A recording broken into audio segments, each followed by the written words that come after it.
I think I need another cheeseburger.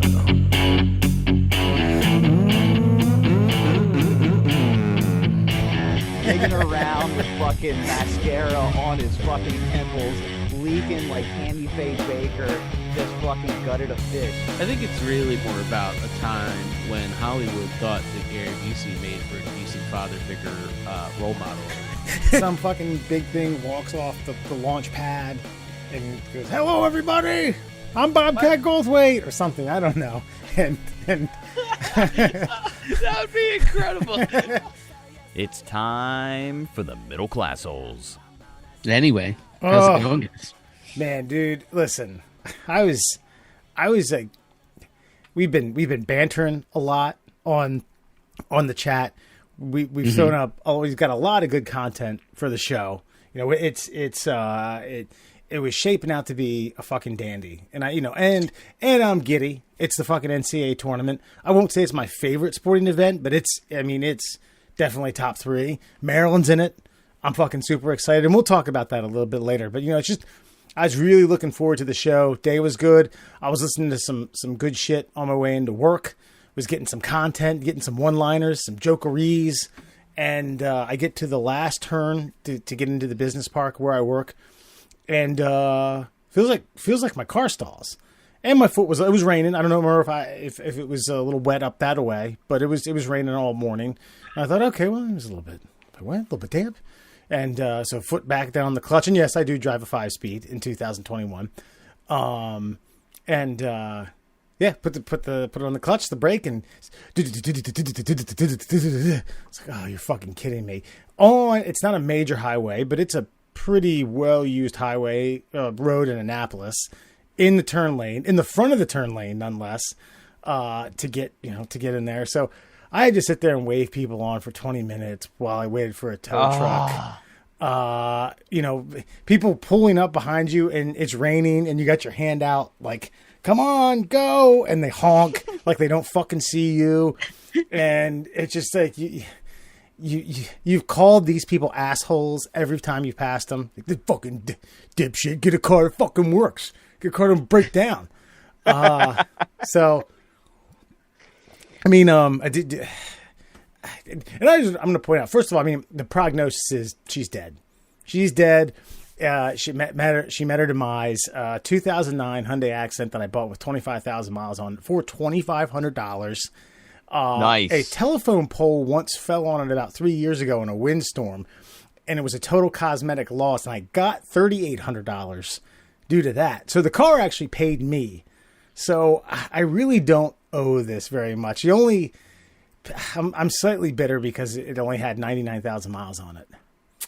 I felt like I had another. So close. I felt like I had another good 50 to 60 on it. That's a you said 2009 Hyundai. Okay, listen, Hyundai didn't reach like value, we'll say, in the marketplace until about 2015. Yeah. The fact that you put 100,000 miles on that piece of shit that you were driving around in, that paid you back an extra $1,000 for the sticker price you got it out. I mean, look, I understand the inconvenience of the day is really going to wear on your soul for a little while, but look, man, you got some stimmy money coming, baby. Yeah. You can get yourself another brand new ride. I know you've been saving up. I know you've been making some good money over the last few years. Come on, baby. I know. It's time for that Tesla. Come on, plug her in. Plug it in. I get, it's going to get towed tomorrow, and I'm going to get $380 cash for the parts from like an LQ, something, pick your parts. They bought Crazy Rays. I don't know the name. LQ Pick Your Parts, I think it's called. Crazy Rays. Yeah. Yeah. Crazy Rays. Crazy Ray made a lot of money when LQ Pick Your Parts bought him out. But, man, it was just like, it stunk. But yeah, so I'm carless at least for a little bit. I've put out a couple flyers. I put out a couple teasers. So I got some things in the pipeline, but it was just not a way to start the day. But the tournament's here. I'm excited. Maryland's in. Fucking boosted. Oh, man. Hey. No tournament. So much excited. I don't get as excited about this either. So yeah, I enjoy it, but like I enjoy it because there is sport on 24/7 basically. But some of it's just meh. Yeah.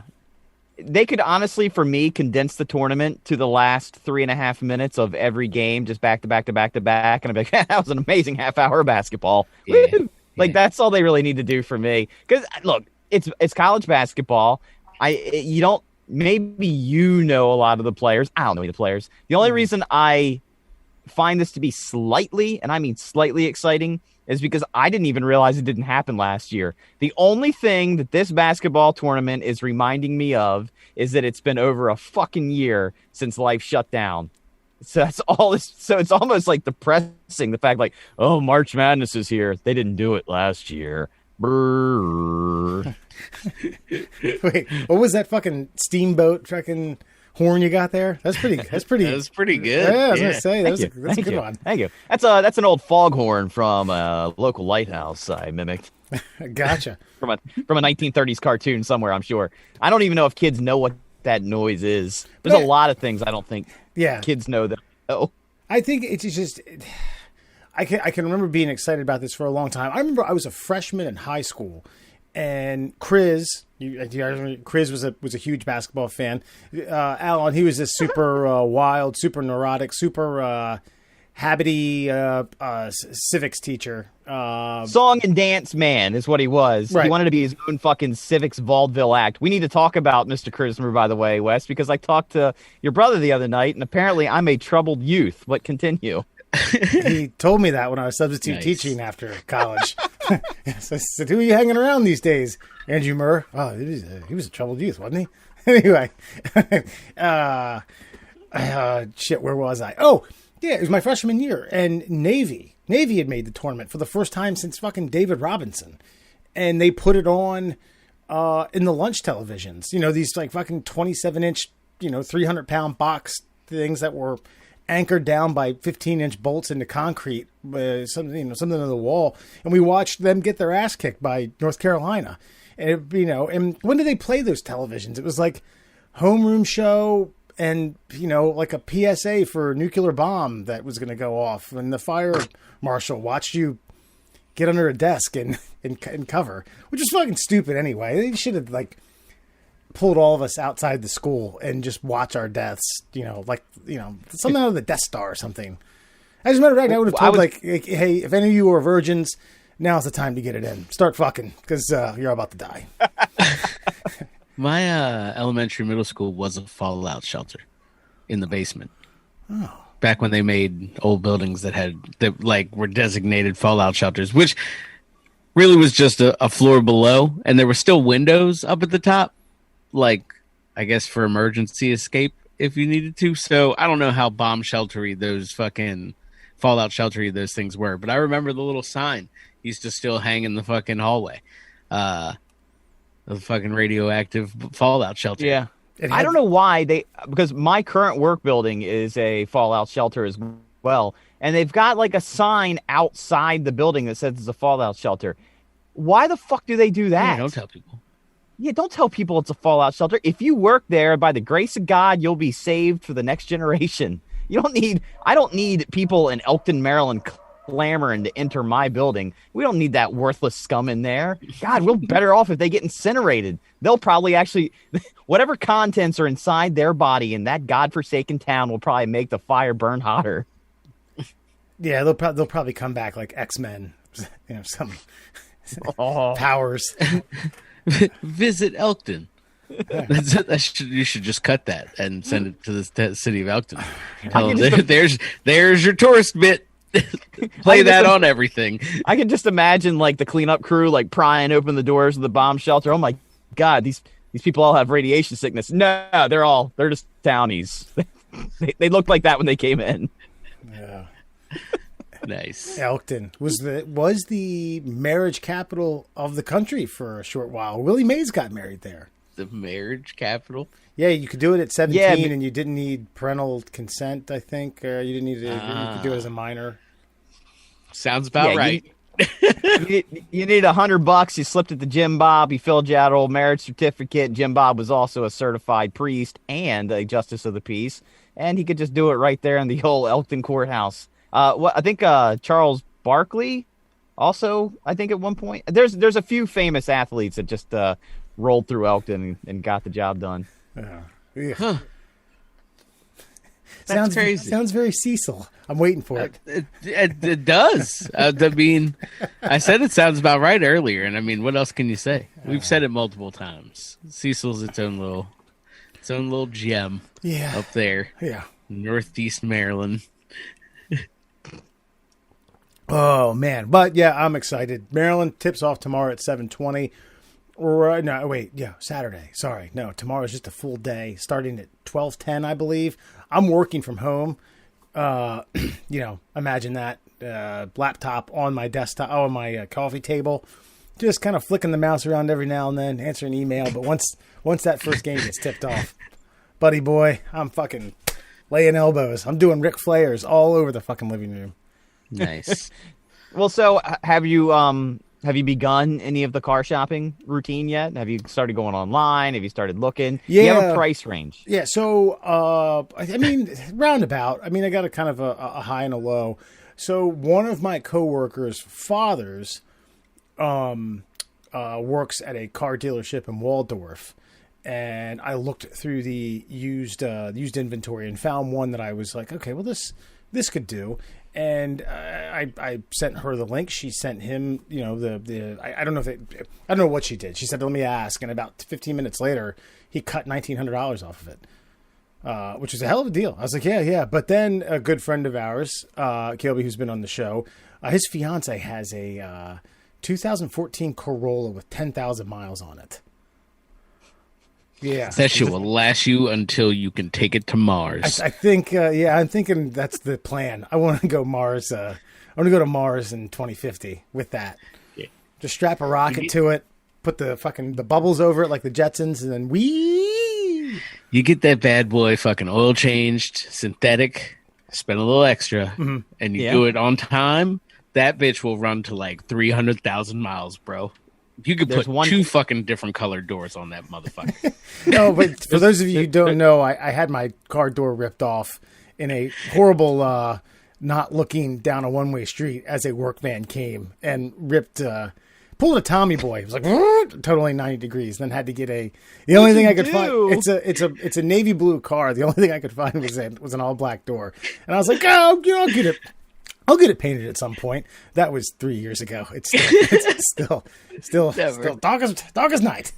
The one caveat from buying a car through Kilby is that he will remind you that he got you an amazing deal on a vehicle for the entire time that you drive that vehicle. Fun. I didn't think about that. Yeah, God. Yep. If there was ever something to deter me from buying from a friend, it's the fact that fuck you, Wes. Remember when I got you that car? Get you that family discount. I'd never do that. What do you want me to do, man? Cook you breakfast every day for the next 10 years? Yes. Hey, Wes, you give me another beer? Nah, man, get it yourself. Hey, remember when I got you that fucking car? I wrecked it. You give me a fucking beer. Yeah. And if you get that car, let's not forget, you got to deal with that for the life of said car. Yeah. We've already gone over. It's going to be a while. Talking about wanting to go to Mars. Maybe at that point I've had enough. Send me to Mars, Elon. And so I've done some preliminary shopping. I want to get this puppy off my hands. I want to get it off the insurance. I don't know. Do I have to return the tags? I thought you had to. They said no. Once it's Who said no? Who said no? Crazy Ray? Yeah, don't listen to that. There's a couple people, bud. Kilby and a few others on this Facebook chat that I'm on throughout the day. Like, really? God, have we not learned anything? Have we not learned anything over the has the QAnon shaman not taught you anything about listening to the advice of individuals on Facebook chats? Well, I think you're grasping at straws with that one, but I don't really think so. I think I'm pretty onto something here. So I only need to come to you guys for real advice. No, it's just that I've been in this scenario before where the state of Maryland sent me a letter like, hey, where the fuck are those tags that you're supposed to turn in? And then I had to go one day mail them before bad things happened to my license and its eligibility for me to use it. All right. I was like, I I was gonna say I know because I've been through it. Okay. And they're like, yeah, let's get them tags, bud, or you're not driving. Can you mail them? Can you mail them back, or do you gotta? Well, I don't know what the COVID protocols are. You might want to hop on that MVA website, check that out. And, It's as simple as actually either literally handing them to someone. They might even have a drop box. I now. think they do have a drop box, as a matter of fact. All right. You Okay. put it in an envelope or something. They'll type in the little digits and be like, "Oh, Mr. Foxman turned these fuckers in, so he's good to go." That's all you got to do. He got that shaggin' wagon off his fucking lap. If there was a car that wasn't a shaggin' wagon, this certainly is it. And I'm just talking about looks and or feasibility to fornicate in that box. I mean, it's 2-door, so literally, I mean, you're like, hey, we got to put the seats up, we got to climb back here. And You know what? You know what looks formidable is us two rolling up with golf bags. I know Be you like, won't. let's go. Alan won't miss that. I can tell you that right now. I was rolling up to a nice country club with a with a cosmetic lost car. Was it called? Yeah, total cosmetic loss with a black door. Yeah, rolling up. Power nothing, by the way. We got a deal, but the crank windows. No automatic starter, no automatic locks, no power locks. Yeah, The crank windows are just classic. yeah. I got to tell you though, I long for the day for crank windows. I'll take every other bell and whistle you want to put on a car. Stop giving me motors in my doors for my stupid glass to go up and down, because every vehicle, including the one I have right now, boom, that fucking cable snaps, the motor burns out. Every car that I've ever owned with a motorized window, the window on the driver's side has busted. In my Civic, the old Civic I had, Wes, both windows stopped working. The only thing that I could open was the moonroof. And at one point, my air conditioner broke. And I was driving 2 hours in the summer down to fucking Delaware. And the only thing I could open was my fucking moonroof to try to get any kind of oxygen in that car. Speaking of vehicles ridden into the dirt, now I don't know. Some of that was self-imposed, but I mean, Murray, that thing by the time I don't even remember when you called it quits with that. But it seemed like you had that sucker for six figures and then some. Maybe not like millions, but you get what I'm saying. It went a long way. It ended up with 300,000 miles on it. I drove it from sea to shining sea and back again. I drove that thing clear across the U.S. and back. I think at one point I thought I had changed the oil, and then I didn't, and it burned just enough to where, like, you're making a 100-mile round trip every single day, 500 miles a week. Yeah, you might want to make sure the oil's in there. And I remember hearing like this, and then all of a sudden I just heard, push, and it was done. Just blew out the cylinders. You were on the road? Yeah, I was going right through that little change bucket jammy, getting onto Route 1 to go south in Delaware. And yeah, right after I got through that thing, it just blew up on me. The best is I had it break down on me. Now I had AAA, and you get 100 miles of free towing. It was exactly 100 miles to the from my front door to the radio station's front door, and I broke down about 2 miles from the building. So 98 miles I got to ride with a tow truck driver up Route 1 to bring my car all the way back to this house. And this guy just so happened to be an expert on why they decided to use the metric system on that section of Route 1 through Delaware. Ooh, so I got to hear the entire history Interesting. of that fiasco. Sounds Wait, riveting. there's a section that just have kilometer markers or something? There are kilometer markers. It used to be, well, the reason they turned it back, they changed it back to miles per hour, is because people would see 100 kilometers an hour and decide they were going to do 100. And every time they got pulled over, they just tell the cop, like, well, the sign said 100. And it's like, yeah, well, that just means 60. And like, oh, well, I'm sorry, I'm an idiot. I don't understand metrics because it's America. But every mile marker lines up with a kilometer instead of a mile. So it was always like, you try to do the math in your head. What fucking mile marker am I at? 42 divided by 2.2. Jesus. Ugh. Yeah, fuck that. Sorry. I mean, I think it's easy to learn, but it's one of those things, the metric system, you're just going to have to be forced. You know what I mean? The only way you're going to learn something like that, to where you don't have to do conversion rates like that, or really grasp what it is they have to just do away with the empirical system. Sorry, folks, no more miles, no more inches, yards. It's really not that hard. No, it's just powers of 10. So like, I don't know. Most middle school kids, I guess, is that when you learn exponents? Like, right. So anyway, if you can figure that out, you're pretty good. It's just breaking people off of the understand. Like have conceptualized a mile, so it's like, yeah, that's about a mile.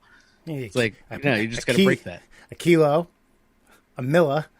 In elementary school, exponents in elementary school. I don't know what the American education system. My wife just corrected me. I'm sorry. Who does the Daily American Show? education system is all crazy. I don't know. Trevor Noah said the empirical system is so fucked up that even drug dealers just said, like, wait a minite, no. Dude, I think it's more I think in distances it's kind of like, I don't know.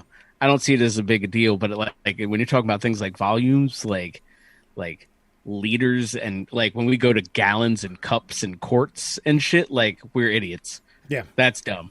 Like miles, I think I'm like, okay, that kind of works for me. Wait, I mean, I think the kilograms, and then everything else below that is when you get fucked up is when they start throwing in the stones. You know, when the Brits. That's like an English thing, though. I don't think that's I know, not a metric thing. But you're gonna get some snotty Brit being like, how many stones? Well, that's. What is how many stones is that? I don't know what that is. I don't fucking know, guy. So call me guy. It's kind of like a gay hairdresser with how many stones? Having an aneurysm. I don't know. Where's your long sword? Fucking get out of here.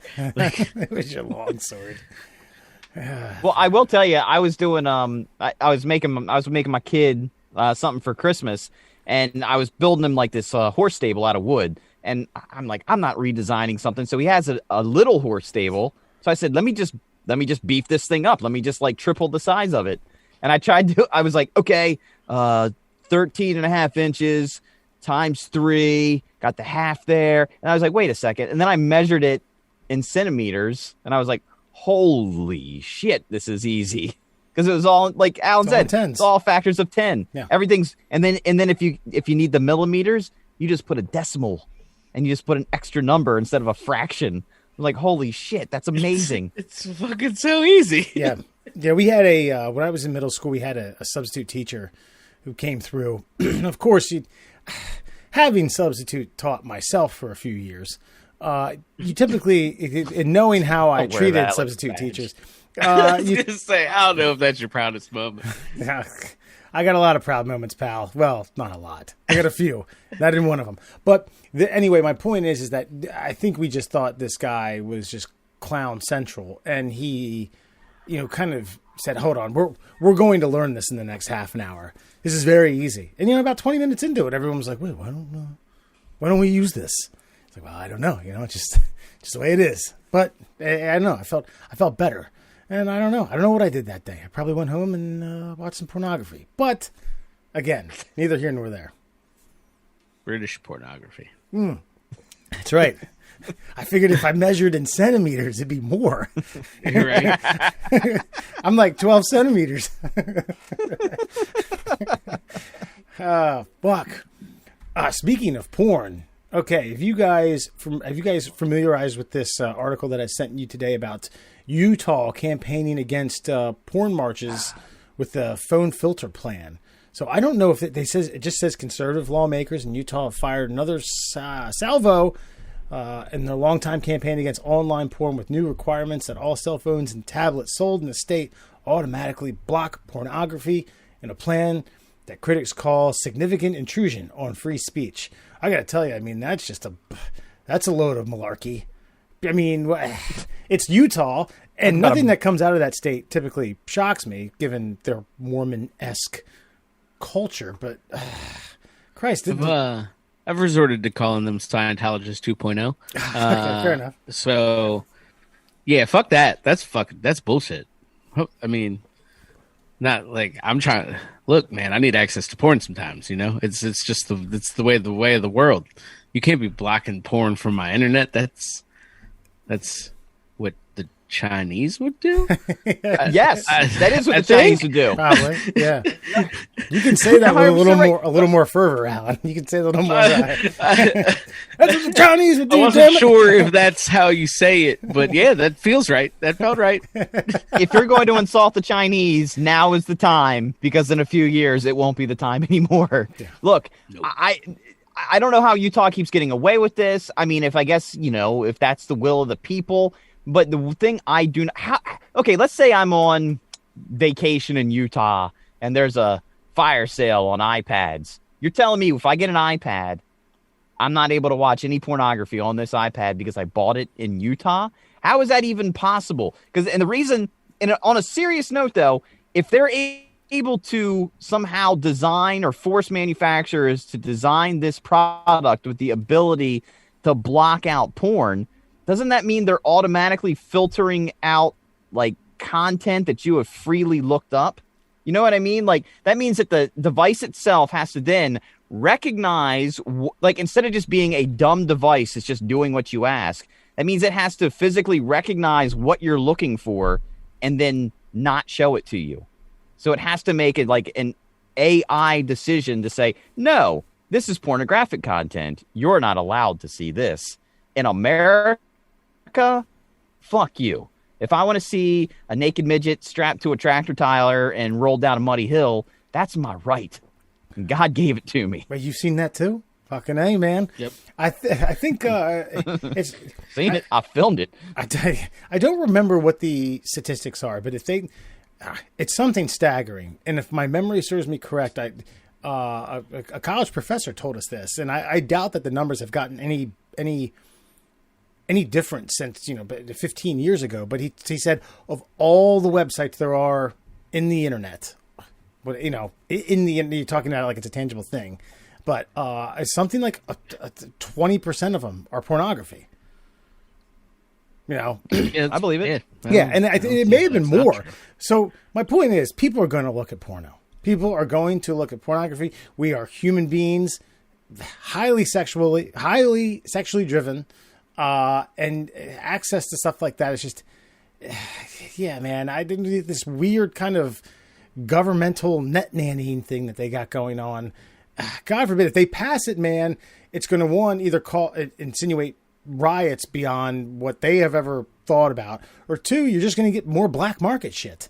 You're just going to get more fucking creepy fucking people selling pornography or cracking this code, making money off of people who just want more porn.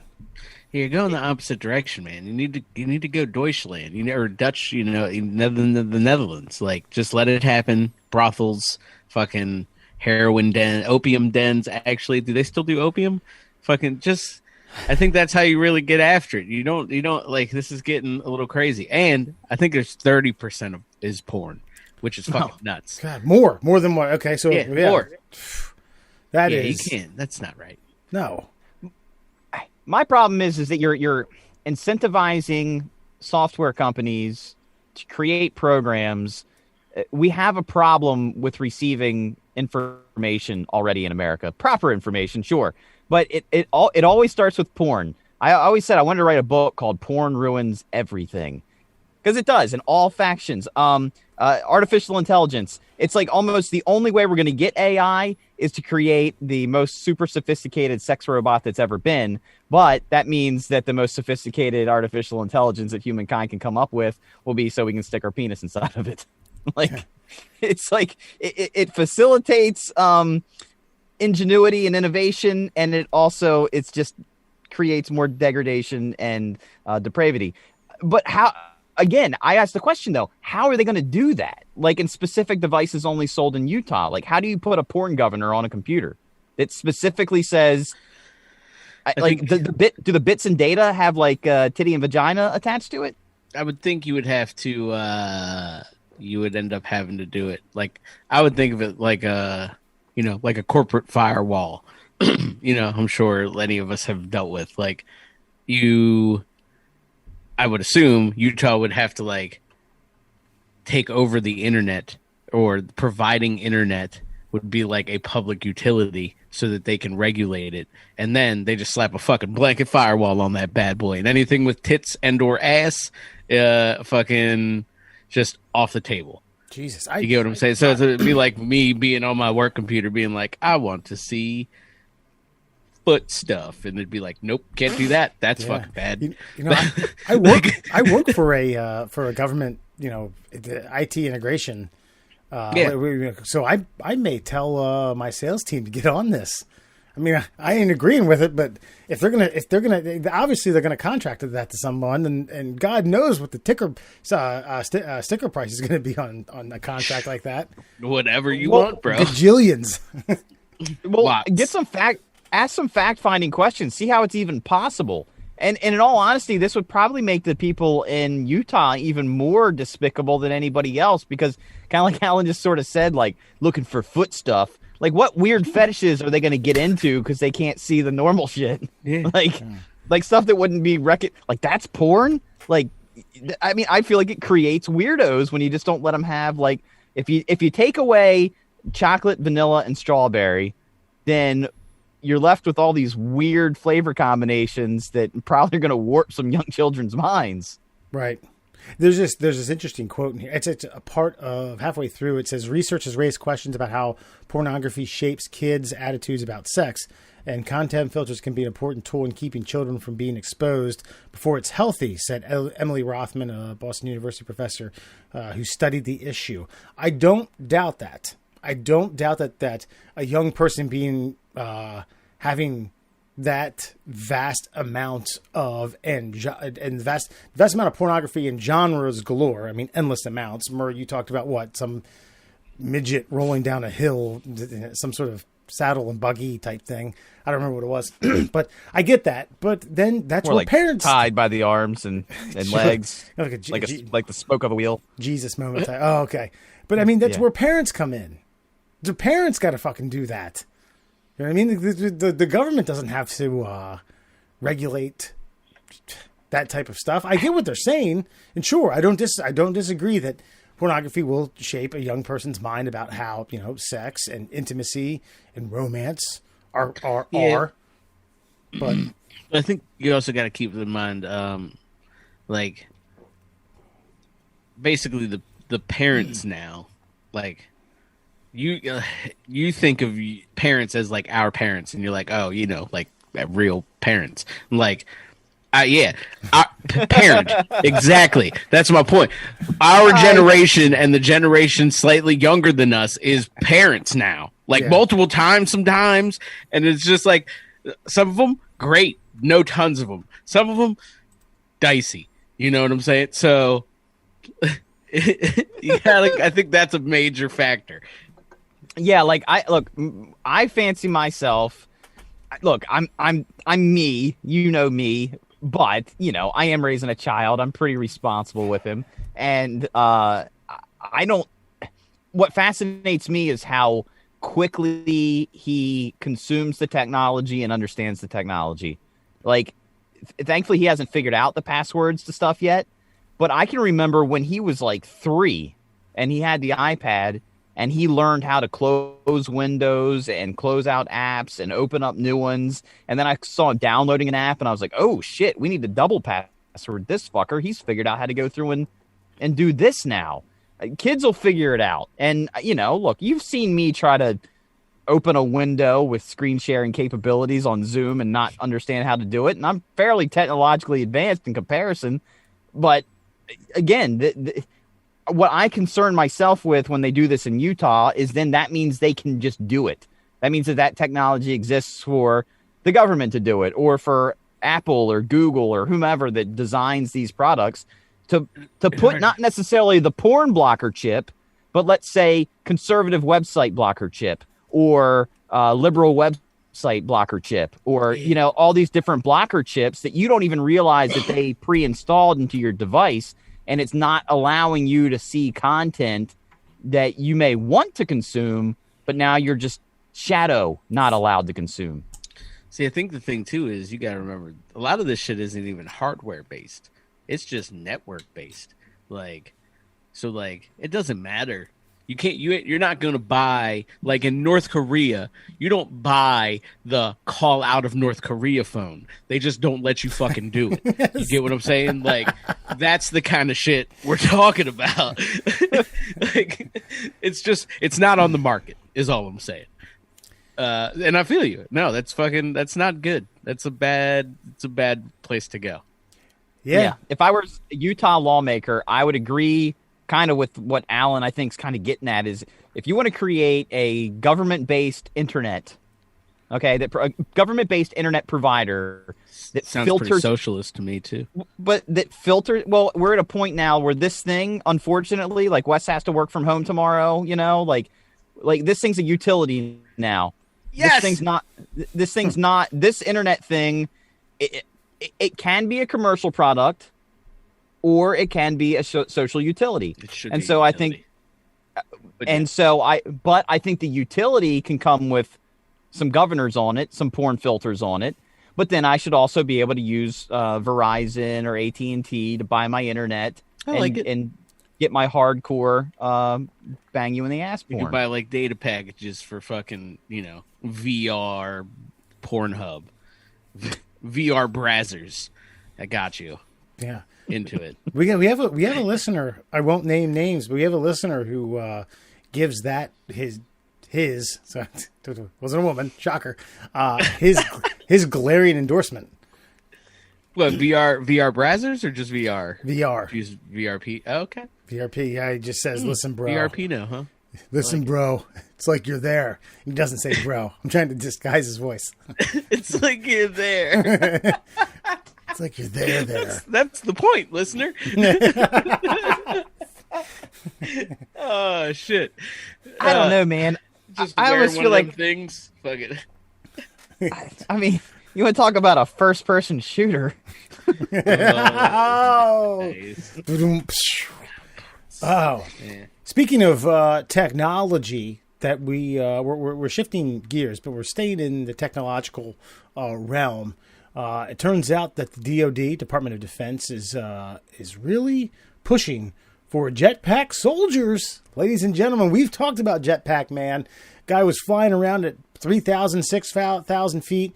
May have been a dummy. May have been a drone with a crash test dummy attached to it. Neither here nor there. Not confirmed. So we'll assume it was a normal person. But forget hypersonic missiles and AI drones. The Pentagon is finally looking into real future tech that we've always wanted. Jetpacks. Bid for research proposals released earlier this month. The Department of Advanced Research Projects, DARPA, requested ideas for a portable personal air mobility system that could be used for special operations, search and rescue, urban combat, maritime interdiction, and even logistics missions. I know you guys, your pants probably moved slightly, kind of a semi-regard. So it's no longer just Call of Duty. It's about to be real time here in the world. I mean, yeah, it should be. All right, moving on. I guess I'm stunned by it because this is one of you're right. Believe me, I went from fucking 6 to midnight when I saw the story, and then I kind of was like, yeah, that's awesome. I think, is it? I mean, how loud are these things going to be? Like, I mean, it's not like they're not going to be whisper quiet, because even the ones that I've seen on like the YouTube videos of these guys that have built, the ultra prototype version of these things, like, are they really going to be covert if they're, you've got this fucking wind turbine kicking into full gear? I don't know. I think of like Falcon from the Marvel Cinematic Universe here, like that kind of thing. Now that would be cool and all, but are these guys going to survive like any missions? Like just even trying to land these things or do it? I don't know. I don't understand the functionality of these things. They sound cool, but how would they actually function in the real world? Yeah, did they? I didn't read the article. Did they go into it like heavily, like how they're designed? No, right now it's all prototype stuff. They're talking about how it would be fueled, range, Even see here, it can be assembled in less than 10 minutes with minimal tools. Nothing's been built, but it's they've got a pretty good theory and basis. The pre-solicitation by no means is a guarantee that future operations will soon rocket into battle like the Mandalorian. So we got a long time coming, but they're talking about some of these fuckers flying at 200 miles an hour. Yeah, that's a little crazy. See, I was thinking more like along the lines of like you said, like Call of Duty. I don't remember which one. It's Black Ops Modern Warfare 3, 6 zombies. So fucking whichever one of those it was. You had a jetpack, but it wasn't like you flew around like fucking Mandalorian or fucking like Iron Man, but it like gave you a quick fucking like jolt or a quick forward propulsion, so you could like jump onto fucking like the third story of a building or like the roof of a building. You know what I'm saying? That kind of shit, or like cover a really quick straight line or something like that. Yeah. Like, and also, mad dudes are gonna fucking run into shit. Oh yeah, is if like you went to an extraction point and it wasn't like you were waiting on a helicopter, but you got there and there was a crate with your jetpack in it. You know, a couple thousand feet, and then you're away from the enemy, and then you parachute to a safe zone. You know what I mean? Like, but I don't see how they would. I don't know. Again, the functionality, and again, price. You're starting to put soldiers in the field with like, I've heard like special ops guys say like, oh, we've got technology that could basically keep every soldier alive and survive every battle. But do you know how fucking expensive it is to put all that shit on one person? And then when we lose it, how fucked we are. Like, so I don't know. But like you said, maybe special ops guys, and that's Cheney about and it. W kind of ruined it for fucking government contracts, you know, handing them out to the homies and such. It's a lot. It's a little tighter regulated these days. I obviously I like the idea of it. Sounds. Chris, who doesn't want a bunch of Boba Fett's whipping around? And I like Chris. He said urban combat. God, what the hell's that? Riots? Baghdad? Look, fucking Maybe. fucking China might have 1 billion fucking people in its army, but if we roll in there with jetpacks, we're definitely gonna win. Right. Yeah. Do you think they'll think it's Are we? Godzilla? No, definitely not. Absolutely not. We're just gonna give them jetpack technology. Is what we're gonna fucking do. 100% what we're gonna do. I heard somebody talking about like China. It was a great. I kind of knew this already, but they broke it down really well about how China gets all their technology. Everybody thinks China's super smart. China's just super smart at stealing shit.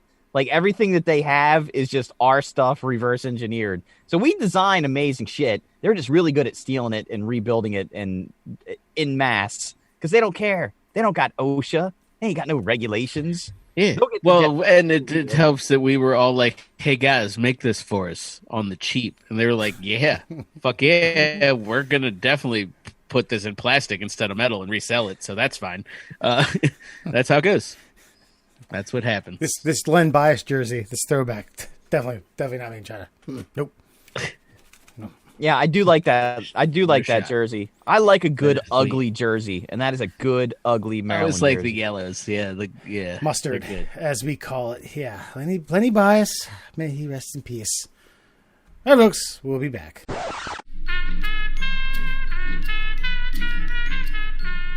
Like a warm, creamy chutney. Get ready for another spoonful of the middle class holes. Welcome back to the Middle Class Holes, Foxman, Murr, and Allen.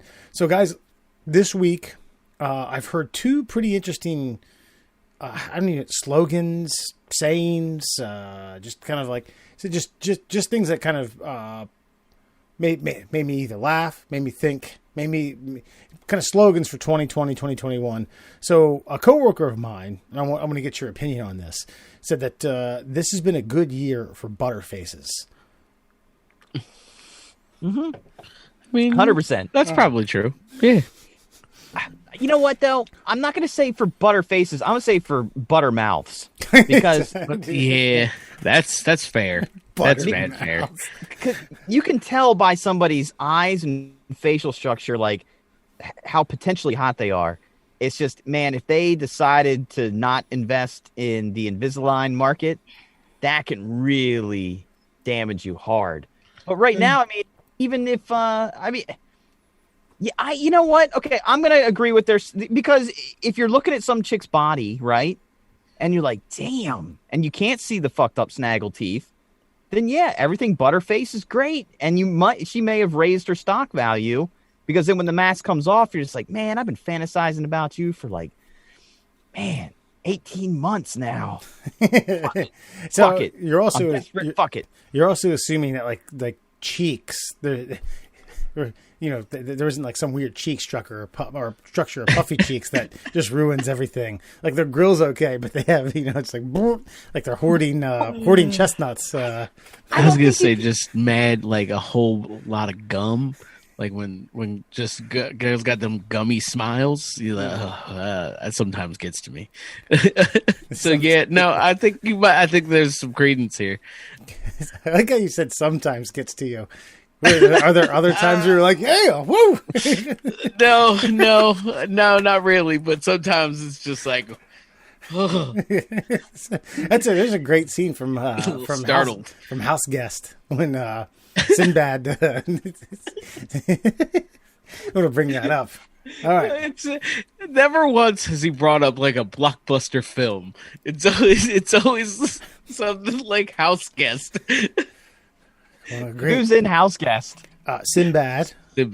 Phil Hartman. Okay. The guy who played Winston in Ghostbusters, Ernie Hudson. He's only in there for a brief period. And then he was the bad guy in Howard the Duck. But he also he did time for being getting into like child porn. Should have lived in Utah. No, I have no recollection of who this person might be. But can I guess? So is Sinbad, I'm assuming, is the house guest? Is he number one on the call sheet? He is, yeah. So he takes the place of Phil Hartman's college friend who he invites over, and he hasn't seen him in 20 years. And Sinbad overhears this and joins in. Listen, go back to the Good Bad Movie episode, all right? It was on there. I did. Damn it, man. And now I'm trying to figure out who this guy is. Anywho, okay, so next part. What I was going to say is, so this has nothing to do with like Butterface or anything like that. But I so you've heard of mansplaining? Yeah. Myrrh? Yeah. Okay. Yes, yeah, absolutely. I'm aware. I mean, sorry, I generally just assume it's.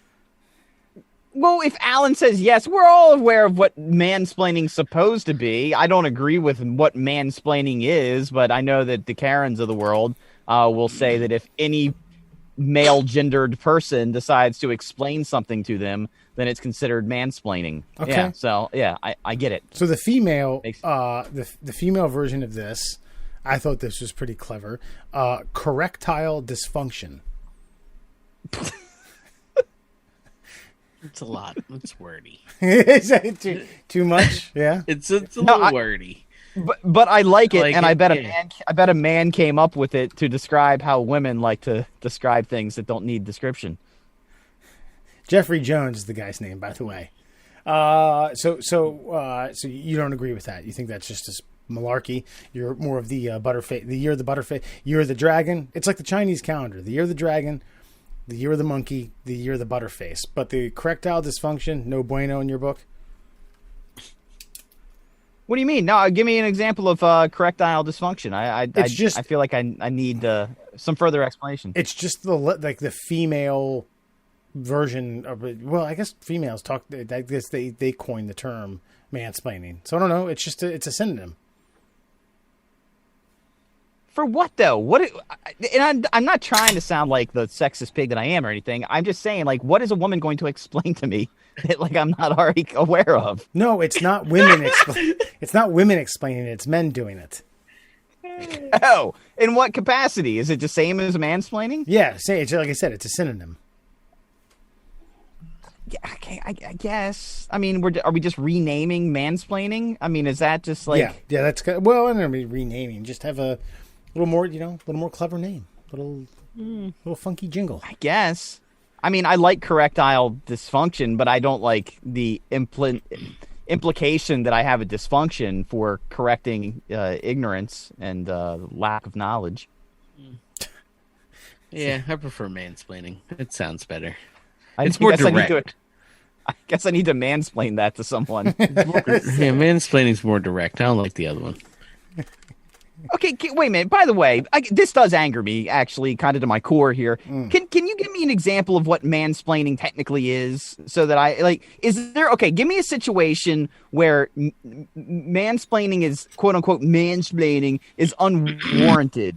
Because anytime I feel like I've ever explained something with a little bit of extra pizzazz to a female, it's because they genuinely didn't know what the fuck was going on in the moment. Why is that funny? Well, and then you break it down like, you don't need to mansplain it. Well, apparently I do, because you're stupid and you didn't get it the first time. So then they are defining mansplaining incorrectly, because that's not what it is at all. It has to do with a woman gives a woman states something, or gives an explanation about X, Y, or Z. Then an insecure man then follows it up with, well, she didn't really explain it all that well, so I'm going to go ahead and I'm going to edit this and da-da-da-da-da-da-da-da-da. That's what mansplaining is. Oh, so it means you delete all the nonsense that she added into the information that was pertinent, and then it's summarized by a man in a consumable way, and then we get demonized for it. Is that my correct understanding? We are, boy, if we ever plan to expand to the female audience, we may need to button this up a little bit. We need to, I don't know, what's the opposite of mansplaining? Yeah, so I guess if you're going to put it in that way. And what Wes is trying to say, ladies, is that if we want to get more people to listen to the show, I should be less of a dick. We should take our shirts off and... Not at this age, man. We could do a calendar. Yeah. It'd be tasteful. Right. Get a horoscope type thing. Yeah, then we'll get banned in Utah. It's a hot market for us. It is a hot market for us.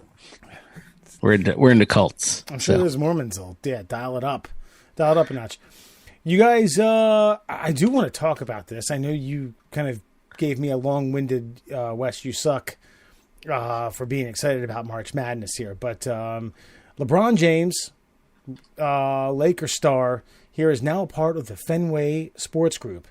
He already owned a 2% stake in Liverpool, and the Fenway Sports Group has a canopy over the Boston Red Sox, Liverpool Football Club, Roush Fenway Racing, which I didn't even know was a thing if you're into NASCAR, and the regional sports network NESN, which I believe is the New England sports network, put two and two together. This is kind of like getting into Jordan-esque realm of fucking mega buku billionaire, and not doing it after retirement.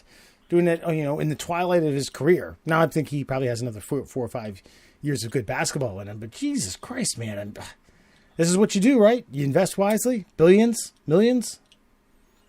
Yeah, his stake's probably in the hundreds of millions, I would say. I mean, it doesn't say what percentage he is. I know these teams. I mean, and that sounds like a whole conglomerate of bullshit that I don't understand. So I hate when they write the story like, oh, LeBron James now part owner of the Boston Red Sox. No, he's part owner of like a sports commodity is what he is. Yep.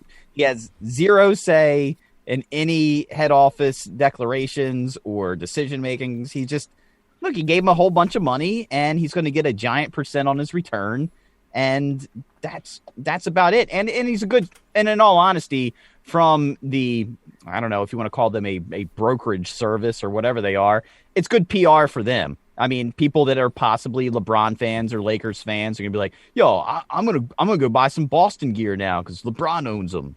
So it's a good move. It's a good investment, but he ain't doing shit. He ain't gonna be out there like scouting fucking minor league pitchers or anything, or minor league midfielders for Liverpool. Nope. That shit. There's not much else to say. Fucking Murr nailed it. He's gonna get richer. Yeah. I mean, It's this is like the Jordan-esque type thing where it's okay. Jordan's Jordan. He's got his own Nike brand, his own subsidiary of Nike where it's his thing. But he's also he's GM and part owner of the Bobcats. I'm sure he's got fucking investments out the wazoo. But this is kind of taking that lead of I want to be a billionaire. Hundreds of millions ain't good enough for me. I wish I thought of being a billionaire. Damn it. I mean, it just shows you it does take millions of dollars to make billions of dollars. I mean, you just don't get it overnight. Yeah. And It's kind of how it works. Yeah, I mean, it wasn't the Prince of Dubai was worth the while. So, I mean, he didn't earn shit. Well, here's my question to you guys, because you guys are much bigger like sports fans than I am. I enjoy the games, but like I'm not as deep in it as you guys. Does it frustrate you that there's not like one owner in these situations where somebody like LeBron can invest in a sports group that's all part owners of it? Like think about like Al Davis, the Al Davises of the world. Like that made, I don't care how good Oakland was or wasn't, it made it fun, whether they were competitive or not, seeing that crazy old motherfucker like limping his way out onto the field in a fucking tracksuit and nobody could tell him no because he owned everything out there. Right. Like, doesn't it kind of diminish like the sport, the team itself, when there's not just like one majority owner? Well, okay, Alan, I was going to interject. I mean, you're still going to have a majority owner, and no one's ever going to refer to LeBron James as owner of Liverpool. You still have but now, I mean, this is the way it is. It's gotten to a point where buku millionaires just can't afford a team. You don't have, it had to happen in the 70s. You had the Steinbrenners and the Jerry Joneses and the Al Davises and the Crafts of the world who bought teams in the 70s when they were millionaires for, I won't say pennies on the dollar, but no, man, you can't. All these fucking franchises. I mean, every NFL franchise now is over $1 billion in terms of what they value it at. Major League Baseball, I think maybe 5 or 6 of them are, but everything else is, inching towards the $1 billion mark. Single dudes, I don't want to say dudes, single people just can't buy that shit anymore, unless your last name's Bezos or Gates or Prince of Dubai, or what? Prince of Dubai. Damn, I didn't even think about it, but I was just pulling up. So, because I was going to say, I do know that the guy, like the face of Fenway Sports Group, is John Henry. He the same guy who was the 1812 war hero. Jesus. Yeah, sure. Yeah, same guy. They just reanimated him. But then I was looking at their Wikipedia, and it was like subsidiaries, and obviously it has the teams. But I totally forgot that the fucking like Fenway Park is a brand. Fucking Anfield and Liverpool is a brand. Like those are fucking like marquee fucking stadiums. So there's so much money coming into that group. I wonder how much this group is worth. It's got to be something silly. Well, here they say, okay, so I want to slowly transition into this NBA Top Shot thing. So NBA Top Shot has done over 230 million transactions, and this is part of this Crypto Slam thing, which is this NFT. And what did I coin this? A non-fungible token. And the NBA has cashed in on it. Murray, you said you read all of it. Give us the Cliff Notes. Okay, so basically, the Cliff Notes really come from Mark Cuban, who's really hot on this, apparently. They're claiming it's just like owning a baseball card. Their point is that you could just put that sucker on a printer and you'd still have the same picture, but you don't have the card, and the card's worth money. And what they're doing is they're selling you a clip. You can buy a clip through cryptocurrency that then has it has value as a collector's item, though you can still watch the clips like on YouTube and things like that. So what the NBA is doing is they're saying, like, if you want to be the owner of this sweet-ass dunk that LeBron performed back in July of 2016, like, that is your video clip. Thing is you still don't, you own that piece of code. That's it. It's your code.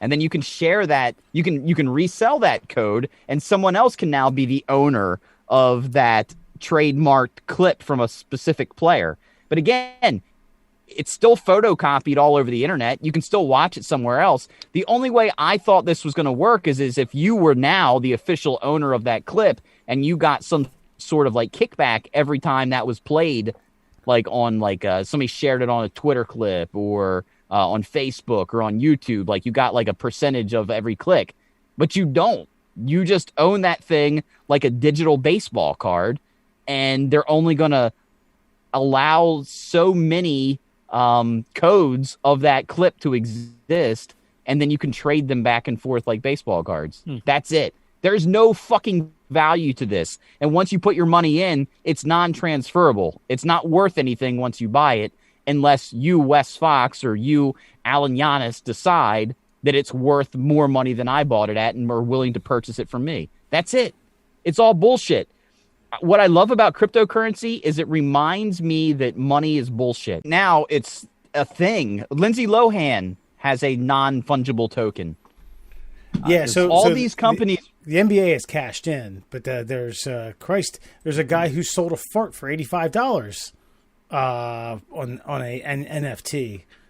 So, I mean, you know, if you can sell a fart, I'm sure Lindsay Lohan is killing it.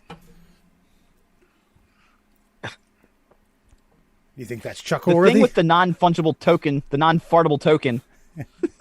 No, the thing with the non-fartable token is that guy, through the pandemic, recorded all of his farts. He put them on an MP3, and for how much is he charging, Wes? Well, he let's see here, $85. But now the top bid for the file is currently at $183. See, that's funny. There's added value to that, to having a full year's, a 365 calendar years worth of human fart sounds. Like that to me has more value than like a clip that I can watch on YouTube, because that's very personalized and individualized, and not everybody's seen or heard that. I'm in the wrong biz. That's what that is. I mean, I own a phone. It has a sound recorder. I can put that up to my rear end at minimum once a day, probably dozens of times a day, and get the best of the best. I can just give you the afternoon toots. I can give you, hey, this here's just a best of. This is the best of Wes Fox compilation. Probably, yeah. Yeah, so, like you could do spring break. Just man, annually you have a spring break, just different years, volumes of it. Shit. So shit. You could do dries, wets. Yep, all types of fucking shit, man. So there is this piece of certainly break it down by genre, time of day. God, that's just a post meal. Yeah, hungover. See here, I had ribs last night. Yeah, I see this piece of digital artwork created by actress Lindsay Lohan. What the hell is it? I clicked on it.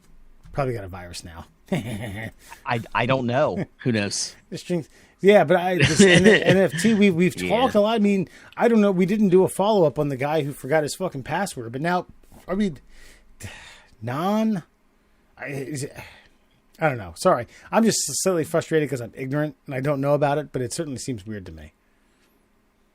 Basically what it means is once you use your real American dollars to purchase it, it can no longer be traded back in for real money. You then have to trade it to another cryptocurrency guy or gal. Okay. Like it's trapped in the electronic digital world. It's digitally stamped, and the only way that the funds can be transferred is if you can offload it to somebody else. That's it. Right. And it's basically pure profit. It just goes up and up and up until the bubble breaks. And then somebody gets stuck with it, and it has zero value because nobody can sell it anymore. So the goal is to get out. Get in, get out. That's it. Well, if you can't cash it out, how the hell do you get out? You don't. That's the point. Non-transferable. Like there's no cash value for it. That's the whole point. Non-fungible. Yeah. Fungible, I don't know. I need a definition of that fucking word. but it just means that once it's out there, once it's yours, there's no cash value unless someone else finds value in it. So what's a 2009 Hyundai Accent with a different colored door value in this market? More than $380? Probably not. I'd say like $30. Appreciate it, guys. Yeah, so a guy sells his farts for fucking an entire year. He recorded them for a year. God, whatever. All right, moving on. Faster than light travel is possible, scientist claims. Where you like this? Dr. Eric Lentz. Sounds like the dude from The Fugitive. In a recent study, physicist Dr. Eric Lentz outlined a way that a rocket could theoretically travel faster than light, or over 186 miles per second. At that speed, astronauts could reach another star system in just a few years, allowing humanity to colonize faraway planets. I don't know, man. You've got warp drives, you got speeds of light, you got the Millennium Falcon, you got a lot of fuel stuff going on. Seems crazy to me. Well, this comes back. The only reason I kind of threw this hook in the water to see if you'd bite, and you did. I did. Well, because I like space. I like space. I know you love it. You're probably the biggest, champion cheerleader of all space stories that we do. Uh-huh. I watched a video. I got really, really drunk one night, and there was this video on YouTube, and it was real time, the speed of light. And the whole point of the video was how slow the speed of light is. And what they were showing was, in animation form, they were showing one photon of light leaving the sun. And I watched the video, and it takes a full 8 minutes for this little tiny dot to go across the screen and get to the Earth. And then they pan out. And then it takes another 16 minutes to get to Mars. So, like holy shit. You think, light's, that fast. It ain't that fast. It's in the galactic version of things, it's pretty fucking slow. And the fact that they now know, oh yeah, we can probably travel faster than that. Why couldn't you? I'm no physicist, but why does light have to be the fastest thing out there? And so I just find the story fascinating that they're able to figure out a way, possibly, theoretically, to go faster than this made-up speed that we say we can't conquer. So what if aliens or another civilization figured out this ability eons ago and have been cruising past us and maybe visiting every now and again, Wes? That's my point. Yeah, do you think they'll have to redo all the Star Wars movies now that scientists say that there's a faster than speed of light? I think they'll have to go back and edit these things? Is there... Hold on. Let's back up. Yeah. Because I'm a pretty big science fiction nerd. When did, in Star Wars or any of these things, did they ever say that they were going the speed of light? Good question. Warp speed. Yeah. Well, warp doesn't mean speed of light. I think that usually means faster than the speed of light. Yeah. Ooh. Okay. Yeah. Fair enough. Yeah. Also, I just kind of wanted to point out that I think the link that you sent out is from the New York Post, which I believe is one of the rags that the Men in Black used to pick up leads when in the very first movie. Just so you know. So I don't know, how real Dr. Eric Lentz, Eric with a K too, Lentz is here, but I think he might be a quack. I think he's out of the same practice as Stephen Gundry with the lectins. Lectins, that makes sense. Tiny chemical razor blades. But with that said, though, are you not okay? Obviously, I feel like you're a little bit fascinated by this story. Yes. Yeah. I mean, this would be awesome. But my thing is this is just some random fucking dude being like, "Yep, I definitely think we can go faster than light." Okay, he's a scientist. Okay, he's not just some dude, and he's got legitimate theories on how it's possible. He goes on to explain why that this doesn't this is not in competition with Einstein's theory of relativity. He explains all that as well. It's a matter of manipulating the surface around you to create a bubble that's not traveling faster than the speed of light, and fuck you. No. That makes sense. If we learned anything from Disney's The Flight of the Navigator, I think we ought to be a little leery of doing such thing because, again, then the people on Earth will have aged for a long time, and you will have aged, a matter of seconds, minutes, maybe a day. Just keep that in mind. Do you want to come back and see... Murr, do you want to come back and see your son older than you? Probably. Yeah? It's like, you do. Okay, fair enough. It'd be a lot of time saving because there'd be a lot of nonsense. Gives me less of an opportunity to fuck him up. He'll probably come out better than the alternative. Then we can actually have real conversations about other things besides, like, Darkwing Duck and such. All right, I take it back, Mur. This is way more fascinating than I thought it was on the surface. Thank you.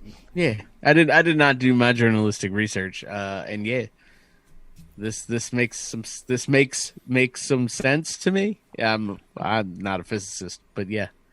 But Wes, I also want you to do a little bit of research. I want you to look up a man named Bob Lazar. Yes. Okay.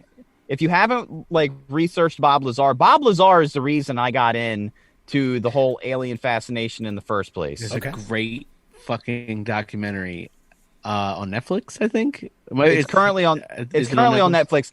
I liked it. I didn't like it as much as I thought I would because I think the guy who made it is way too deep in the extraterrestrial game. He tries to I feel like I've watched other shit with him, and he tries to fish for you to say something stupid, and then some programs he's talking to an idiot who's like, yep, fucking definitely gray fucking weird big-headed aliens, but when speaking to Bob Lazar's like, no, you fucking idiot, it's this thing that I saw, this is what I saw, this is what I worked on.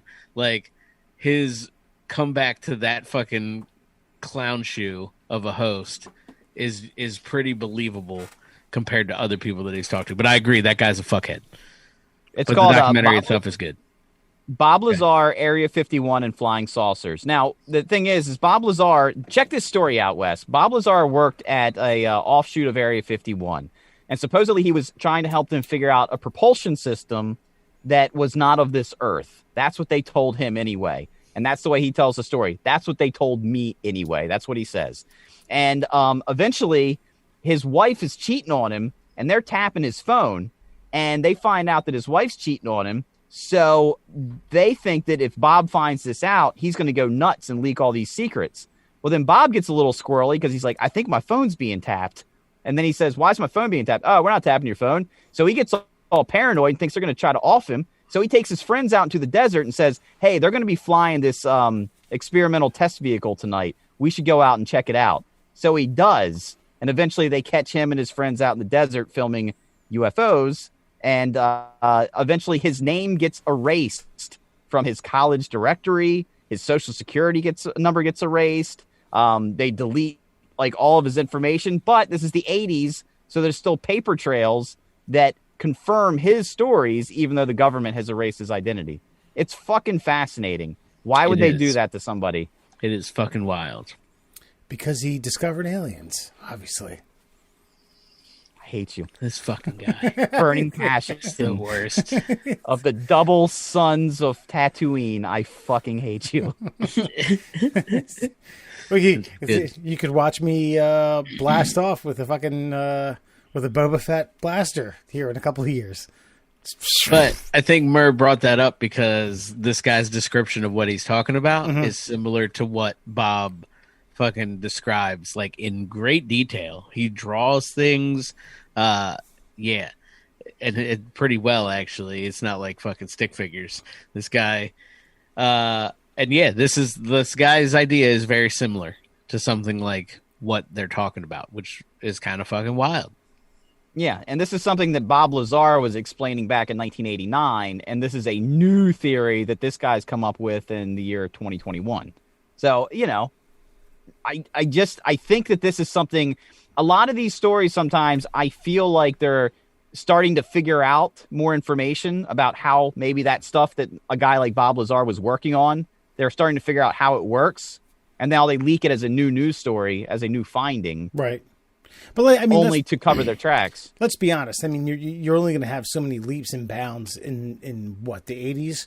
versus 2021 in terms of something like warp speed versus faster than light speed. I mean, you're going to need conceivably generations, maybe more, hundreds of years, centuries to conceptualize and make this a tangible product. You should watch the documentary, man. I mean, he goes into a lot of like physics concepts and details as to like why this shit should not work.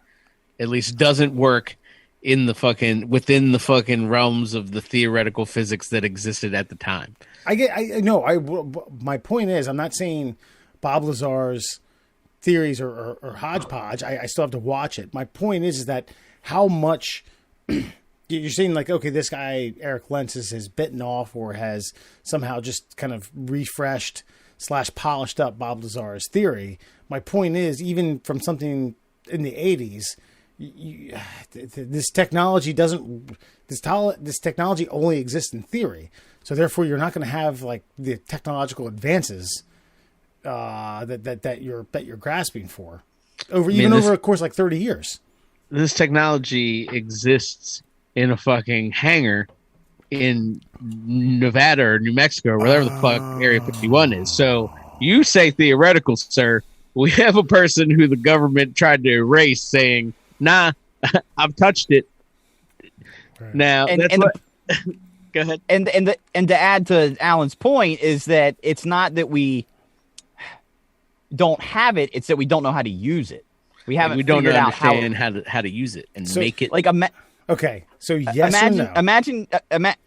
Watch this. Imagine you dropped off like a Sony Walkman in the year 10,000 BC. Okay. Like the ability to listen to audio tape is there for ancient cavemen, but do they know how to put the batteries in? Do they know which button to push? Or maybe they listen to it and the battery runs out, and they got to wait till 1945 to get some double A's. No. Yeah. And that could be exactly what we're talking about. That could be it. It's like we have the thing, we just don't know how to turn it the fuck on. Because at least from Bob's perspective, him and the teams of scientists were brought in basically to figure out how this alien shit worked. They were like, "Look, bro, it bends space-time around you. You don't travel, it makes space travel around you." And you need to figure out how it works. And he's just like, I don't know. All right. It's the fucking yak all smeared off. I want a yes or no. Okay. I don't want explanations. I want a yes or no. Do you two believe that in Area 51, Roswell, New Mexico, or somewhere around there, that there is a device or some sort of power unit that can make something travel warp speed or faster than the light of speed? I think that there's. I don't. All right, so I'm gonna yes, but I want to put a caveat on it. I want to say I don't think that there's something that necessarily travels at some crazy speed. Mm-hmm. I think it's more like this theory, and what I've seen this other guy say he's touched, where the technology literally moves space around you, not you moving through space. If that makes sense. Okay. And to what Alan said, yes. Yes. All right, folks. You heard it here first. No shying away from the bullshit. We'll be back. Now listen up, fellas. Do you know the statistics on unprotected sex? Men are 3 to 5 times more likely to bust early. Don't be a pump and dump. Wrap it up. Now, back to more of the Middle Classholes. Middle close back at you. Jesus, these IPAs are kicking in. Middle class holes back at you. Murr, Allen, Foxman, and we're gonna close it out with a segment that we like to call Mr. Murr. It's time for your Fun Fact Friday. I've got 5 fun facts for you fuckers right now, being brought to you, of course, by the bullshit internet group called the Shin Splints Recovery Group. You can find them on Facebook. They are ever growing and they are international. So if you've got any pain below the knee and above the ankle that you just can't kick, go find some information that will not be helpful to you at all in any way online. Facebook, the Shin Splints Recovery Group. Let's get to it. Your Fun Fact Friday. We will start with this. Did you know that all living polar bears descended from the same female brown bear that lived in Ireland about 50,000 years ago? What? Well, I knew that that they've recently found that. Now, so are you calling browns grizzlies? I think brown bears and grizzly bears are two different types of bear. Okay, never mind. I was going to say because they found evidence that polars and grizzlies have mated recently within the last 10 years. They have found a hybrid, if you will. So I guess no, I obviously did not know that, but it doesn't shock me that the genus of the bear, something like that, is a descendant of that. I mean, I guess my question would be, at what point did they go from brown to white? Yeah, well, I mean, in 50,000 years, isn't that long a period of time? I mean, I can answer the white part. The white part, because white is a reflection of all light. Mm-hmm. It's the dispersing of all light. So your fur would turn white so that you don't get, all that radiation from the sun being that far north. But just 50,000 years doesn't seem like a long time for an evolutionary process to create a whole new species. But I also think that they are a very isolated species. You know what I mean? So their evolution is probably kicked up a notch, like speed-wise. Right. Just because their pool is smaller. There's probably a lot of inbreeding, obviously. I mean, most animals do. So, yeah, that's what I would think would attribute that, short span. You know what I mean? And largely, they didn't, other than color, and, they're adapting to that environment. They're still bears. They're just fucking huge because they have to catch fucking beluga whales and fucking full-grown seals and walruses, shit. Yeah. They're fucking massive. Also, here's my fun fact. Grizzly bears and brown bears are the same kind of. The only difference is grizzlies are inland and brown bears are typically on the coasts. Oh, okay. Near water. Well, and temperament, which is probably why the grizzly and the polar are banging it out, because they're the only ones that can survive each other. That's also true. And when you said kicked it up a notch, that obviously meant Emerald through some God or whatever through some most likely basil, thyme, probably oregano, bammed it up. Very Emerald Lagasse. Voila, we got polar bears. Booyah. Nice. Fun fact number 2 on your Fun Fact Friday. Did you know that sitting too close to the TV doesn't hurt your eyes? Kids who sit too close to the television won't damage their eyesight, but if they're doing it at all, that means that they're probably already nearsighted and not the other way around. So, if your idiot kid is staring at the pixels on the screen, take them to an optometrist. ASAP. Yeah. I tend to think a lot of these, it's probably spawned from the 1950s when televisions were coming around and parents, like, "Dad, don't do that. You're gonna burn your eyes out. You're gonna rot your brain." I personally think a lot of those fucking wives' tales are nonsense. That don't read with low light. Okay, that one actually is a thing. The low light thing, reading with low, because you're causing unnecessary strain on your eyes. I think that might actually be a thing, but yeah, I don't know. Whatever. No, but the thing, I think the one that gets me is wet, when your mom used to be like, "Oh, don't go out with wet hair. Don't go out with wet. You get a cold." That's not how this fucking works. No, it's not how colds work. I might get pneumonia, but I doubt it. I'll be all right. Highly unlikely. Yeah, it has to do with. Well, speaking of which, possibly likely because it's the season, but this isn't why. Right. Have we learned anything about we've been through over 365 days of a global pandemic. Is anybody smarter or more the wise about how viruses and communicable diseases work at this point? Are we? Or are we just mask, no mask people? Is that all we are? Well, I heard a fun fact that only the astronomical low levels of seasonal flu deaths have occurred in the last year because of the precautions. Now, COVID is COVID; it's much more rampant. But seasonal flus that occurred fall of 2020, and then early spring of 2021 have caused like single digits in the United States. Well, what I heard, Wes, is that the COVID-19 virus is so much more aggressive that if you're going to catch one of the two, you're probably going to catch COVID before you catch the flu. Yeah, that was my point. You made it for me. Did I? I thought I was countering your point. No, I'm just saying. No, we didn't learn anything. Nope. All right. Okay, good. I mean, no one here learned any more than they already knew. Clearly.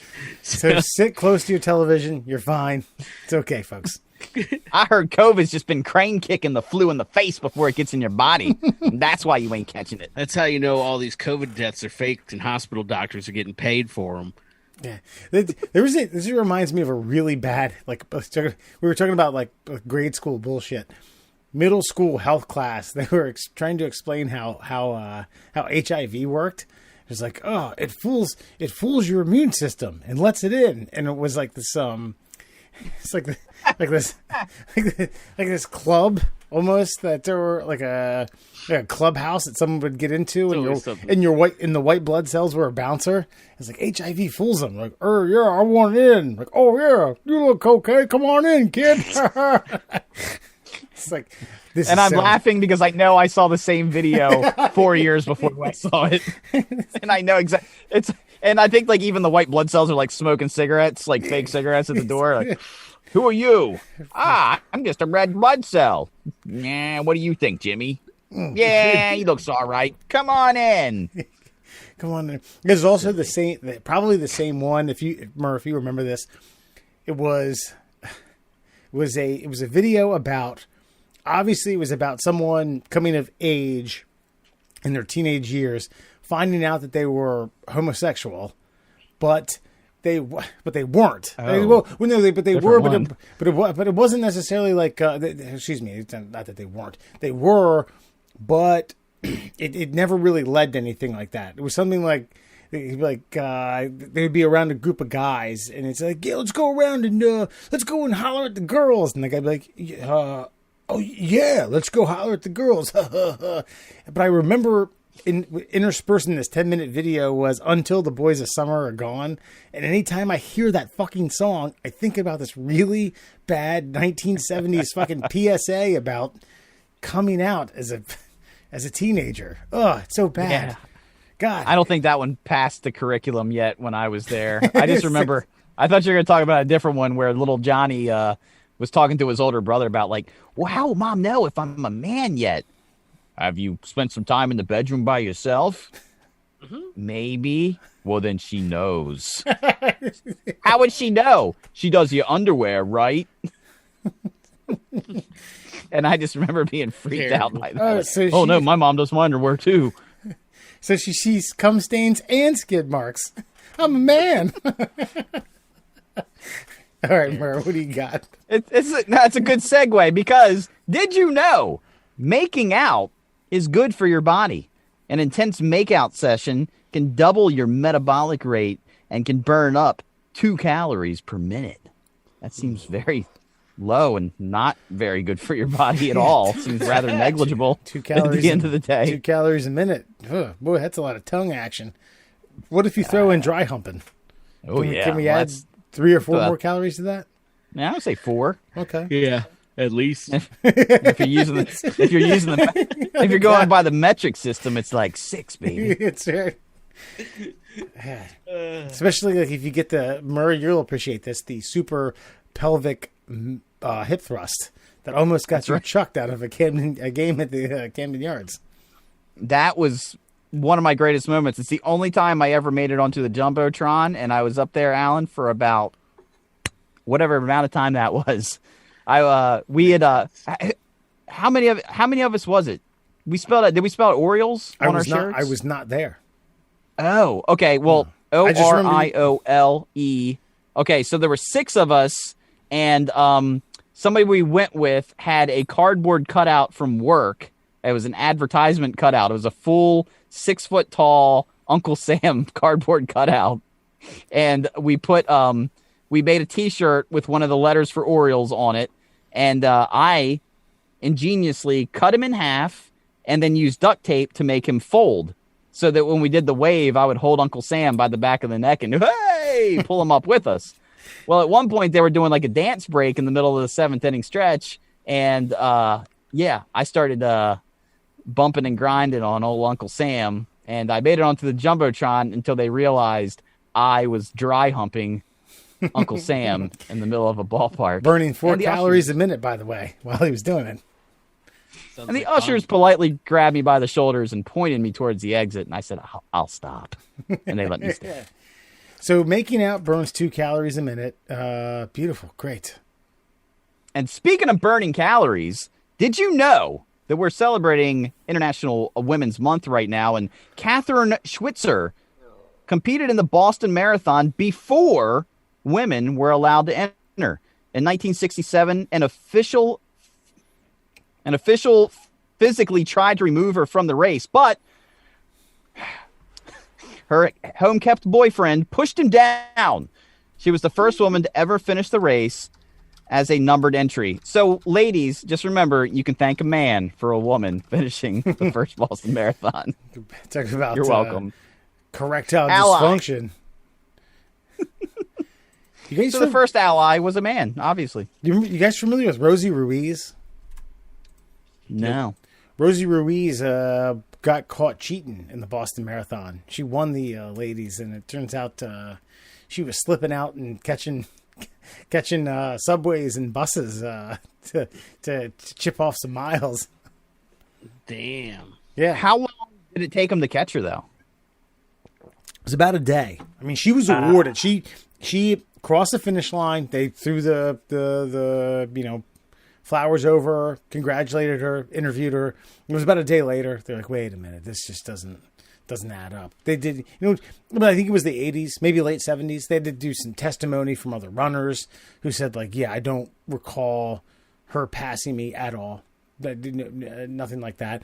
And I think they even had testimony from someone on a bus that was like, yeah, it's broad rolled up with fucking runner shorts and a goddamn number taped across her chest. And got off for a couple stops.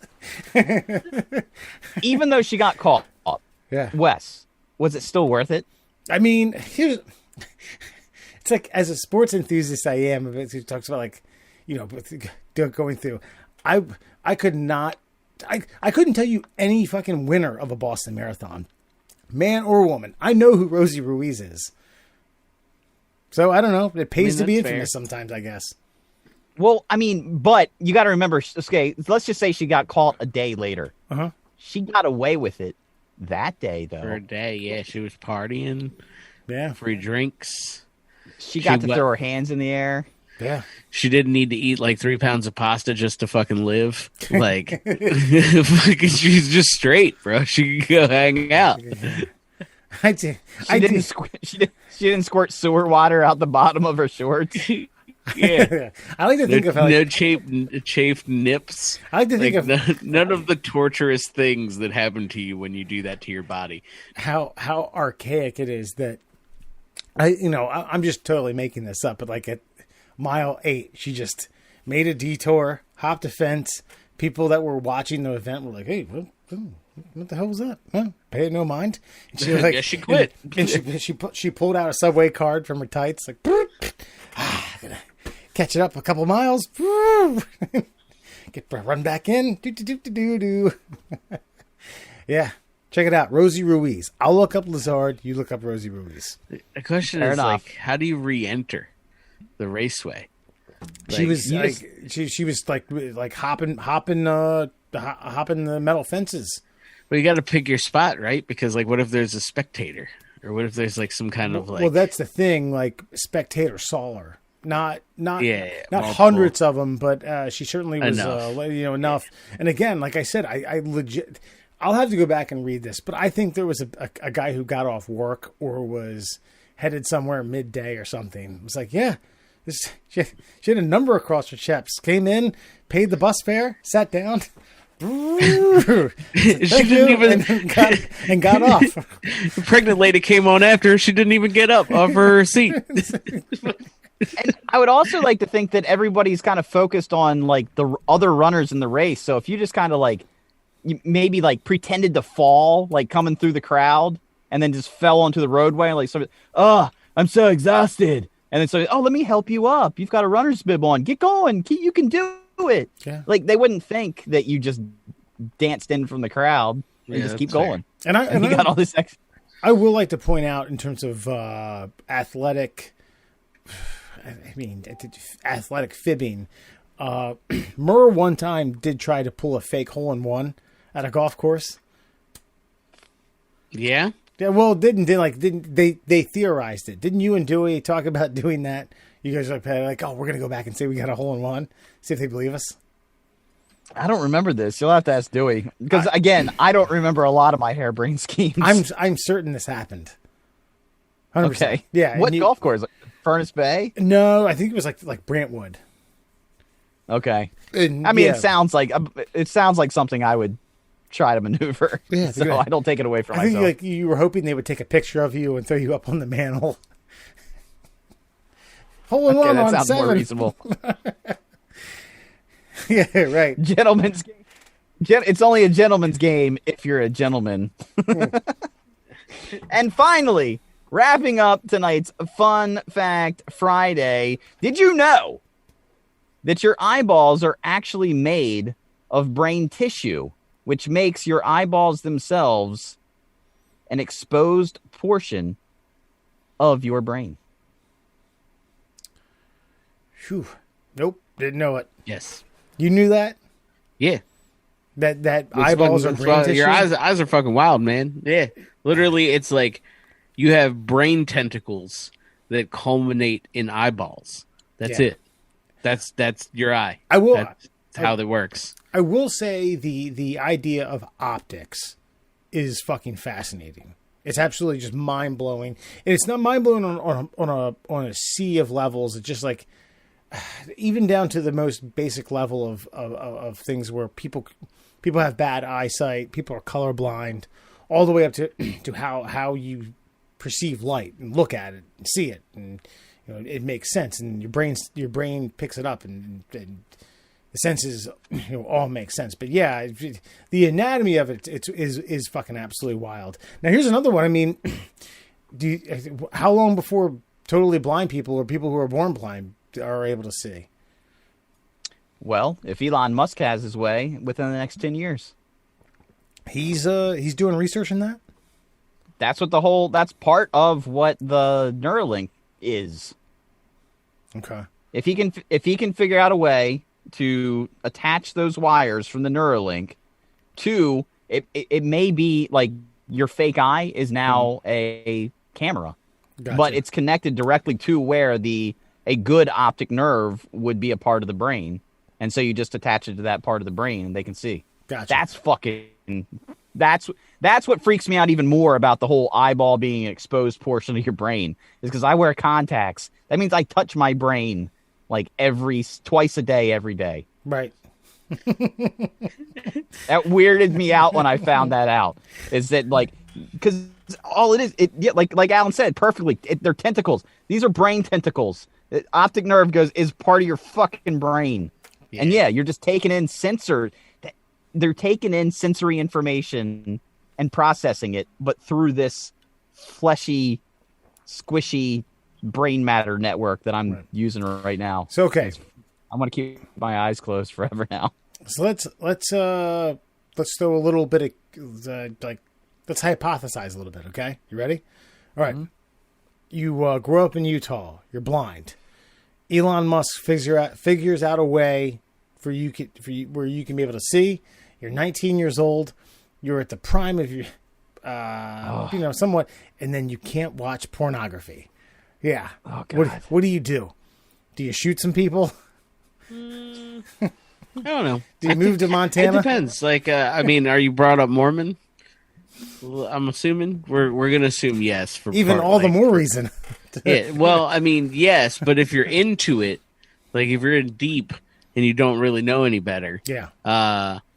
then it would kind of be okay because you could probably marry like 16 wives or whatever they do, and just be like, "This is my porn. I have a lady schedule.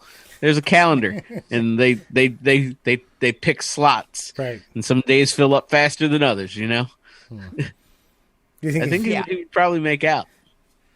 And the fucking Mormons. I mean, an entire culture that was originally dedicated to polygamy is now like the Puritans of America. Yeah. Well, don't they? I haven't gone deep into this. We might have to do a deeper expose of Mormon cultism. a more Mormon? Yeah, more Mormon. But I'm pretty sure they also have something crazy with like a salamander and like some kind of there's some weird, like, it was a letter that they tried to have somebody like, I think they tried to like run some dude off the road, or they like blew up his car or something, and it had this letter in it, and this letter was like some crazy fucking like Scientology type background to the Church of Latter-day Saints. And so like that's why they tried to kill this guy, was to get this letter fucking like wiped out. There's a fucking like new Netflix documentary on it that I haven't even watched yet, but I know of this because as you know, as your Q reporter, I have touched the edges of the world. So I've gone places. There's an extensive Wikipedia entry on the salamander letter. Told you. Wow. Well, I was just thinking maybe this blind guy, is woke and can't see a DP like a normal person. I don't know, man. That's what I was Marie thinking. Osborne. Yeah, Marie Osmond gave me plenty to think about. some kind of like salamander appeared to fucking, I don't know, one of them Brigham Young or something.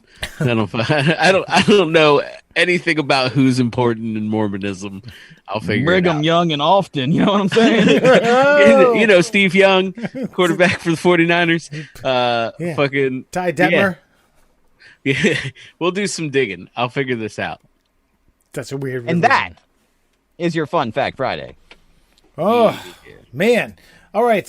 Any thoughts before we get to our social media's sign out? Any thoughts on J-Lo and A-Rod calling it quits? I know we're such socialites. I know we're such in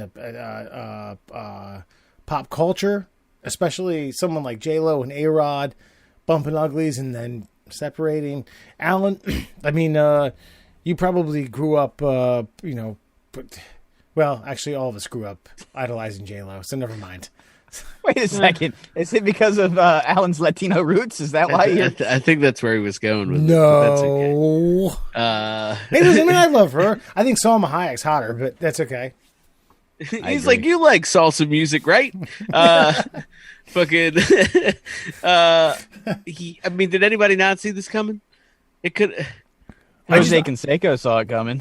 I mean, A-Rod's been through a lot of people. This is like being like, oh, Derek Jeter broke up with someone. Like, no shit. He's like, it's the same shit. kind of thing. I guess they had a good little run. I don't know. Maybe she goes back to Mark Anthony or whatever. Is that who she was dating before? I don't fucking know. Was it? Yeah, it was Mark Anthony. Damn Yeah, it. there you go. That's who she has her kid through. She likes that Latino heat, though. She keeps it in La Raza. God, So. it could be. If Eddie Guerrero was still alive, she'd be giving him a jingle right now. She would. Let's get a frog Yeah, splash. but like, I mean, this is just, I don't know. It seems weird at this age for them, but you know, I guess fair play to J-Lo. She still looks like $1 million, and A-Rod, I think, is just packing on pounds. So yeah, I mean, get out while the getting's good, I guess. Okay, you're J-Lo, and you go to A-Rod's house, and A-Rod's house is adorned with, professional nude photos of himself on the wall. Where did you think that this was going to end? How did you think this was going to end? Like, with nudes of herself. No, A-Rod Yeah, had... I'm saying you asked me how I thought this was going to end. She would take the A-Rod nudes out, throw them away, put nudes of herself. That's also fair. Yeah. But a guy who has Something nudes of himself doesn't let you take down his nudes. Right, yeah, Exactly. without a fight anyway. Yeah. So wait, he has nude photos in his apartment? At least he did when they got together. Like she said, that the most striking thing about going to A-Rod's house for the first time was all the nude photos of himself on the Oh wall. my god! Like, didn't I know mean, that. Kelly wouldn't dare move the portrait of me sprawled out on a bison skin above the bed. That'd be fucking. That's a non-starter. Yeah. It's divorce stuff right there. There was Aziz Ansari had a good bit where he talked about going back to Kanye's apartment after a night out, and they were listening to 808 and Heartbreaks, and Kanye was like, "Yeah, this shit's bumping, ain't it?" It's like, we're at your apartment listening to your fucking album, and you're telling me how fucking hot it is. Right? All right. It's such a Kanye story too. Yeah. Well, best of luck to those two. J-Lo, holla at your boy or boys. Christ, all three of us are. No, never mind. I'm off the market. I'm okay. I honestly, I know. I'm. That's a lot. That's a lot of maintenance. That lady's a lot of maintenance. Alan said she looks like $1 million. Well, I think it costs $1 million to look like $1 million. Yeah. And Well, yeah, probably. Murr has his own Latino heat, so we don't have to worry about that. That's right. Yeah. It's called Dr. Miami, bro. And Hooking that all up. Dr. Pimple Popper. All right, Alan, where can you find us, bruh? Oh, you find us on the social medias, all your favorite social medias. We are at MDL Classholes on Instagram and Twitter. We're just the Middle Classholes, the regular old Middle Classholes on Facebook. And then, of course, you can find us on all your favorite podcast streaming platforms, Spotify, Google Podcasts, and Apple Podcasts. Ooh, I'd also like to point out the Gmail. Do you guys know the Gmail email by heart? I don't. I do not. Gmail censored the fuck out It's of Middle us. Classholes, right? MLDCLSS. Wait, it's MLD? MLD. MLDCLSSHOLES at gmail.com. Just message us elsewhere. We'll figure it out. Just scream into the sky. We're more likely to get it. Yeah, it's hysterical. So I've been curious as to why we haven't gotten the emails. Shit. Well, shit. That's good. Next week, listen, I've gotten the contraption to convert this tape, Murr. We're going to dissect your fateful plunge about 20 years ago into the bush at Perryville Elementary School. Outside of that, I don't know, man. Maybe get a little more March Madness. Maybe a little more Funky Train, Funky Town. What are we going to say? Can we turn my video into a non-fungible token? Yeah, Yes. dude. Anything for success around here. I don't care. Yeah, I'll fart into the thing and then make it a medley. For an electronic quarter, you can see me break my back. Actually, as you said it, if you had an erection at that moment, you could have deep throated yourself.